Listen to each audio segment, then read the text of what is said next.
A steady green light at an intersection means that you a. must slow down and prepare to stop. B. must stop and check for oncoming traffic before proceeding. C. may drive through the intersection if the road is clear. D. may not turn right. C. may drive through the intersection if the road is clear. A steady green light means you may drive through the intersection if the road is clear. You may also turn right or left on a steady green light unless a sign prohibits the turn. When turning, you must yield to other vehicles and pedestrians within the intersection.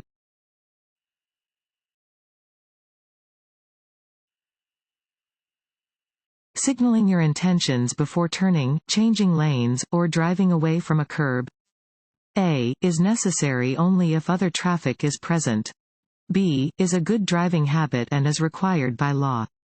C. is necessary only during the maneuver, not before. D. is not necessary if the maneuver is done slowly. B. is a good driving habit and is required by law. When changing lanes or turning, signal your intentions well in advance. The law requires that you signal for at least 100 feet before you move your vehicle to the right or left. Before pulling away from a curb, always signal to inform passing drivers of your intentions.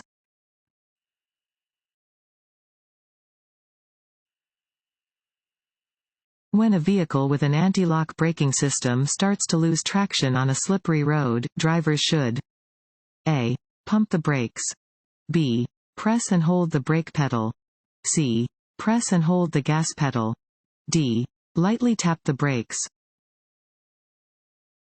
B. press and hold the brake pedal. If their vehicle loses traction on a slippery road, a driver with an anti-lock braking system (ABS) needs to press down hard on the brake pedal, hold it, and steer out of danger. In an emergency situation, the ABS automatically pumps the brakes at a faster rate than the driver could.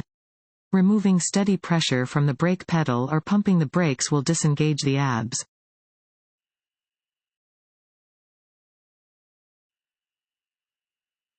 The act of turning your head and checking your blind spot before changing lanes, driving away from a curb, or merging your vehicle into traffic is A. a bad driving habit. B. a good driving habit. C. unnecessary. D. not necessary if you use the rearview mirror. Want to ace your DMV test? Go to cheatsheets.com and get your guaranteed cheat sheet.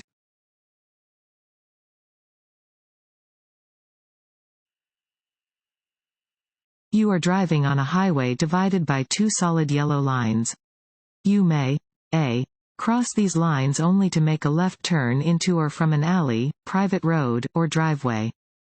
B. cross these lines to pass other vehicles, but only if there is no oncoming traffic. C. cross these lines under no circumstances. D. cross these lines only to make a U-turn. A. cross these lines only to make a left turn into or from an alley, private road, or driveway. Double solid yellow lines are used to mark roadways where passing is prohibited from both directions. You may cross these lines only to make a left turn into or from an alley, private road, or driveway.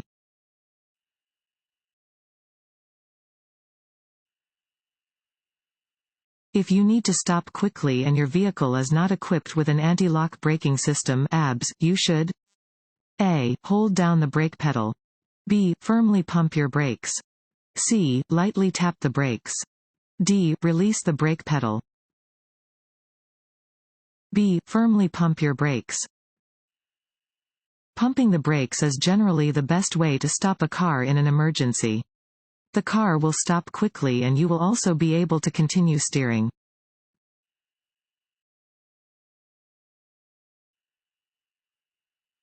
Roads freeze quickly when they are A. flat. B. curvy. C. in the sun. D. shaded. D. shaded. In cold or wet weather, you should take special care on sections of road that are shaded by trees or buildings. These areas freeze more quickly than the rest of the road and are the last parts of the road to dry.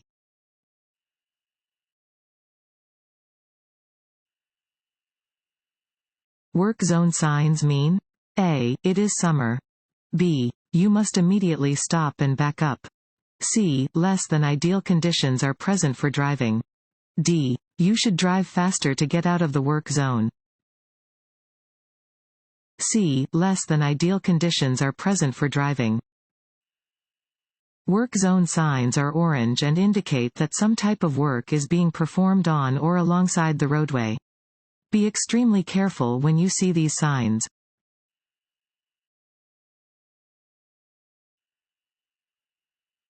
This sign means: A. Slow down if an emergency vehicle is approaching. B. Look both ways as you cross the intersection. C. Always come to a full stop at the intersection. D. Slow down and be prepared to stop if necessary. D. Slow down and be prepared to stop if necessary. Decrease your speed as you approach an intersection with a yield sign. Prepare to stop and yield the right of way to vehicles and pedestrians in the intersection or crossroad. You must come to a full stop at a yield sign if traffic conditions require it.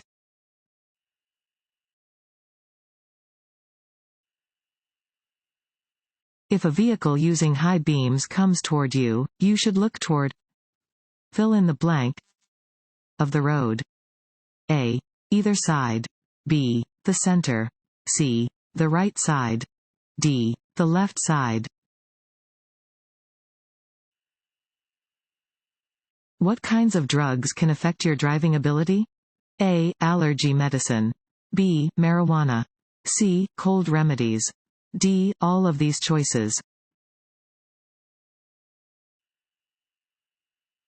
When turning left, drivers must yield the right of way to: A. Other drivers who are already in the intersection. B. Oncoming traffic. C. Pedestrians who are already in the intersection.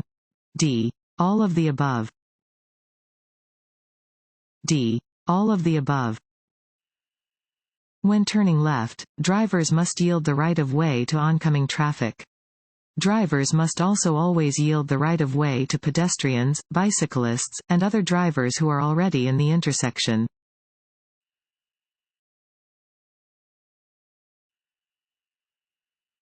Increasing your vehicle's speed? A. Increases your field of vision. B. Decreases your field of vision. C. Makes it easier to see cross traffic. D. Has no effect on your field of vision. B. Decreases your field of vision. The faster you drive, the smaller your field of vision becomes. As your speed increases and your field of vision decreases, you must be extra alert to potential hazards.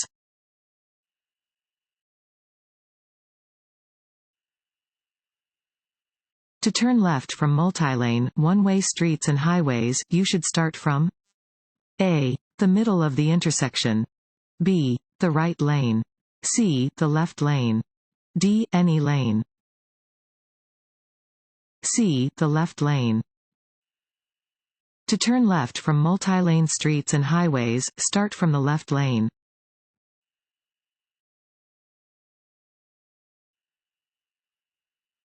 When approaching a traffic signal displaying a flashing yellow arrow, drivers: A. Should merge into a lane in the direction of the arrow.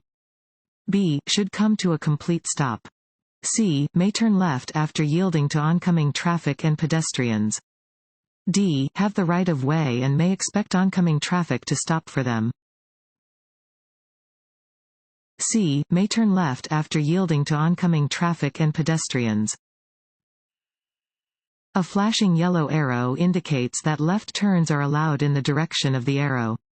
However, the oncoming traffic has a green light and you must yield to oncoming traffic and pedestrians.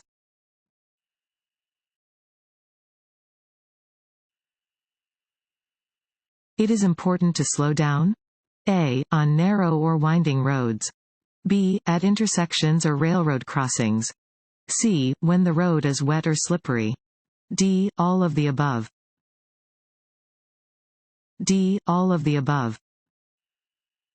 You should always slow down when driving on narrow or winding roads, near intersections, near railroad crossings, on hills, in sharp or blind curves, where there are pedestrians or driving hazards, and when the roads are wet or slippery.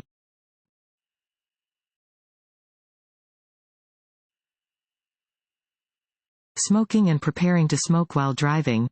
A. Do not affect driving abilities. B. Help maintain driver alertness. C. Are distracting activities. D. Are not distracting activities. C. Are distracting activities. Smoking while driving can create dangerous distractions by causing you to take your hands off the wheel and/or your eyes off the road.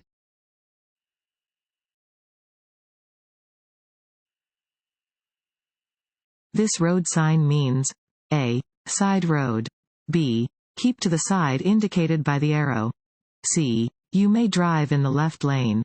D. You have the right of way. B. Keep to the side indicated by the arrow. This is a keep right sign. It indicates that a traffic island, median, or barrier is ahead and that drivers must keep to the right of it.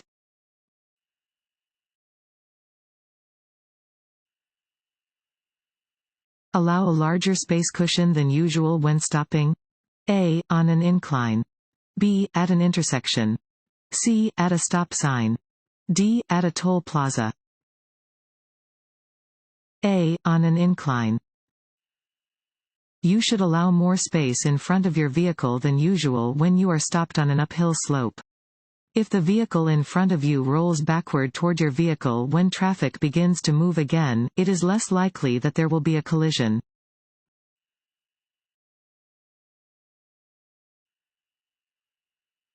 Regulatory signs are usually fill in the blank and should always be obeyed.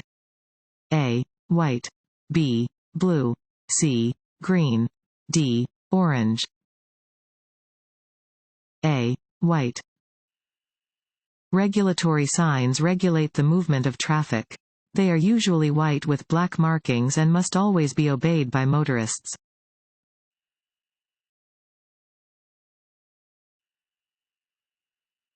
When the road is marked with a solid yellow line and a broken yellow line, with the broken line next to your lane, you may pass. A. Only in an emergency. B. If you are on an expressway. C. If traffic is clear. D. Only at an intersection. If you are ordered to install an ignition interlock device in your vehicle, the costs of installation and the monthly inspection must be paid by A. The court clerk. B. The police officer. C. You. D. The judge. C. You. An ignition interlock device (IID) is a mechanical unit that is connected to the vehicle's ignition, horn, and headlights and measures the concentration of alcohol in a person's breath.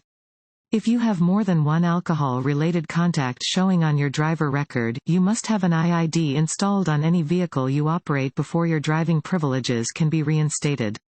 You must pay for having the device installed and for having it serviced every month.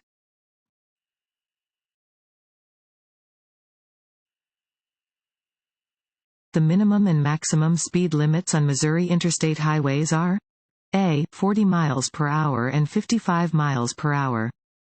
B. 40 miles per hour and 70 miles per hour. C. 30 miles per hour and 70 miles per hour. D. 55 miles per hour and 75 miles per hour.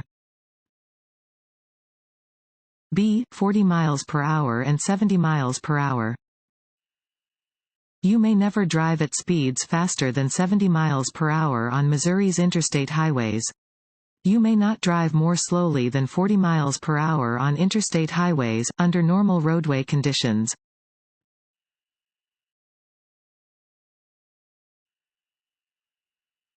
When parking uphill on a hill or incline with a curb, A. Turn your front wheels sharply toward the curb. B. Turn your front wheels slightly to the right. C. Turn your front wheels sharply away from the curb. D. Keep your front wheels straight. C. Turn your front wheels sharply away from the curb. To keep your vehicle from rolling into traffic when parked facing uphill, turn your front wheels sharply away from the curb. If you are parking uphill on a street that has no curb, turn the wheels sharply toward the edge of the road.